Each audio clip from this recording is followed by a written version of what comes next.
Hi guys. So I'm working on Module 9 discussion post. As part of my reflection, I'm going to discuss the following. After reviewing the copyright and fair use websites provided, which area surprised you the most as breaking copyright laws or not meeting the fair use criteria? So I think that it's very interesting that we limit educators, but at the same time, I understand it, but it's kind of a pain in the butt. I did not know about the Creative Commons, so I think that that's very interesting, as I am very much a person who does not think we should reinvent the wheel every time that we go to do something. So just a thought.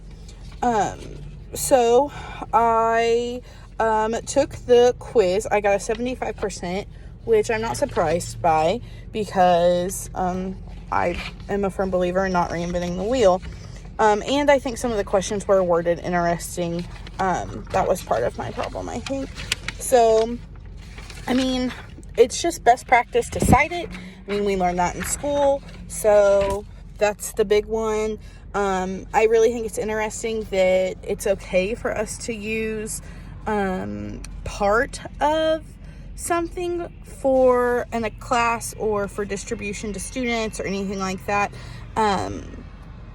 but not the full thing. So that's very helpful. That gives us a little bit of freedom.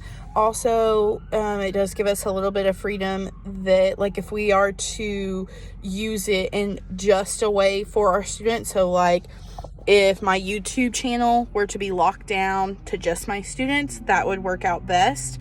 So I think that's interesting, and I really like that allows us to do that. Or just a website, so like your Google Classroom, that kind of thing, also a great idea. Just to, cover your own self. So, examples that I have experienced where educators have broken copyright laws or fair use policies. Is it really that big of a deal? I can't think of any off the top of my head. I'm sure it's happened. I know it's happened. I just can't think of any prominent examples of a time that it's happened. However, it depends. So, like, if they're going to produce it in such a mass way, especially at like a university, that gets really hairy. I think that it's less of a big deal at smaller rural high schools, which is where I would most likely end up teaching at. Less of a big deal there, but still unethical, still wrong. We know that. So there is that. You just, as an educator, you want to make sure that you are covering yourself, making sure that you're being ethical, being a good example for your students, because in the long run, we want them to learn those same things and, cite things correctly, not break copyright law, be ethical, all of those things. So those are my 2 cents for Module 9. Thanks.